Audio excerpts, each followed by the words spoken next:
Un freno a las domiciliarias. Esto finalmente es lo que decretó la Corte Suprema de Justicia en la provincia de Buenos Aires. Obviamente después de todo lo que se dijo, se cuestionó y también la reacción de la gente. Evidentemente esto caló también en el poder político, Romy, porque el cambio fue notorio en cuanto a las declaraciones, la postura y ahora los hechos por parte de la Corte Suprema de Justicia, que acepta la queja de un fiscal que se llama Carlos Altuve y decide suspender provisionalmente las medidas dispuestas por el Tribunal de Casación Penal. La polémica ya la recordás, viene de la semana pasada, el juez Víctor Violini, que integra casación en la provincia de Buenos Aires, ese beneficio de domiciliarias para muchos, con la excusa del coronavirus, con la excusa de grupo de riesgo, lo que quieras, pero después, en la realidad, muchos que habían estado, o estaban condenados en realidad, por delitos graves, como violación o abuso, estaban recibiendo el beneficio. Bueno, en la provincia de Buenos Aires dicen que el 90% de aquellos que recibieron libertades o libertades asistidas o morigeraciones de las penas son de delitos menores y el 10% de delitos graves como violaciones u homicidios. El 10% estamos hablando de 100, 120 delincuentes que están en sus casas, en la mayoría sin tobilleras, con alguna custodia policial, pero con que haya una sola persona, un solo delincuente con ese tipo de delitos o antecedentes penales libre ya es mucho, Dani. Exactamente. Ya es mucho, porque no casos. tendría que estar. No tendría que estar y además representaba un peligro. Bueno, habíamos dado casos muy particulares que realmente eran insólitos hasta desde el sentido común. Ya ni siquiera hacía falta tener algún conocimiento de derecho penal para darte cuenta que no podían haberlo dado y hasta planteamos algunas dudas la semana anterior. Por supuesto, mucho tiene que ver esto el clamor popular, los ruidazos, los cacerolazos, las críticas, las encuestas también, como yo te contaba ayer que la cuarentena tenía una aceptación del 80%, o también tiene alto nivel de adhesión como el presidente maneja la crisis sanitaria, 70, 78% de adhesión. También el tema de las domiciliarias tenía un rechazo alto de casi el 80%. Lo que pasa es que casi la misma encuesta tenían todos esos números que por supuesto el gobierno vio de cerca y maniobró en ese sentido. Claro, lo que pasa es que la acordada de la Corte Suprema, la que establecía esto de mandar a sus casas a aquellas personas o delincuentes por el temor al coronavirus, que tuviesen enfermedades preexistentes o estuviesen en el grupo de riesgo, digamos, eso también tiene que ver, Dani, con un criterio por parte de los jueces. Por más que haya una acordada o un consejo de que mandes a sus casas a los delincuentes por X motivo, tiene que primar la coherencia. Exacto, y estamos hablando de jueces que imparten justicia.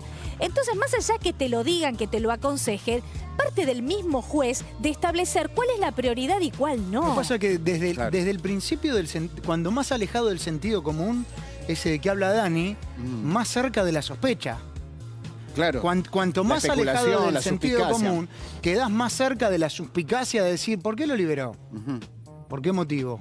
No hay un respaldo jurídico. Claro. Entonces, ¿por qué lo liberó? Lo que pasa es que muchos de estos jueces, el problema es que muchos de estos jueces... Me gustaría verlos dando explicaciones a los jueces. No son los jueces naturales, ni son los jueces de ejecución penal. O sea, aquellos que conocen la causa, fueron a visitar al reo, saben cuál es la pena impuesta, saben de qué manera se han comportado durante estos últimos años. No son jueces que por ahí ni siquiera leyeron alguna vez la causa. ¿Y quién firma? Bueno, justamente esos jueces. Entonces no tienen idea y tampoco pidieron los informes de cómo esta persona se estuvo comportando en la cárcel y mucho menos comunicó a las víctimas, que esto es una ley, lo venimos contando desde hace unos cuantos días, es una ley fundamental a la hora de darle un beneficio al victimario, o sea, comunicarle primero a la víctima. Claro, bueno, después cuando se iban conociendo los casos, la verdad, eran escandalosos. Es verdad que hay en ese sentido como de atender la emergencia por parte de la Organización Mundial de la Salud, en general para todos los países.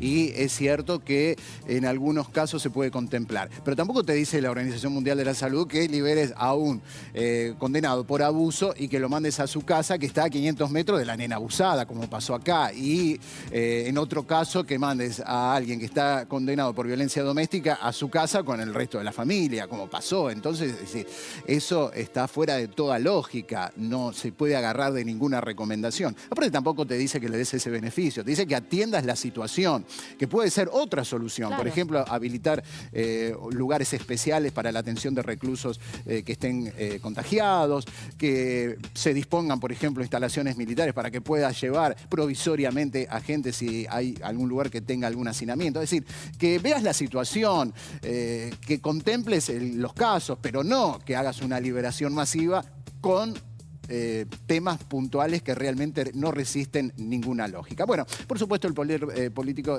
también se hizo eco del reclamo de la gente y de la indignación de muchos, y hubo declaraciones en las últimas horas del gobernador de Buenos Aires, Axel Kicillof.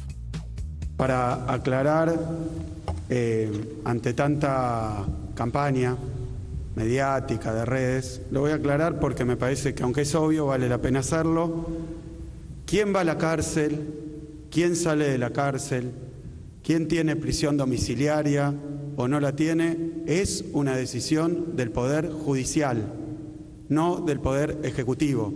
Me parece que ha habido efectivamente una campaña cuyo objetivo no es solamente, lo ha dicho hoy el ministro de Justicia, con falsas noticias como la de hoy, tapa de un diario, desmentida en el mismo día prácticamente que se conoció la noticia, no solo tiene el efecto de tratar de dañar o de generar una polémica con el gobierno, sino que lo que creo que es grave es que trata de generar miedo, angustia y, por supuesto, dudas en el conjunto de la población.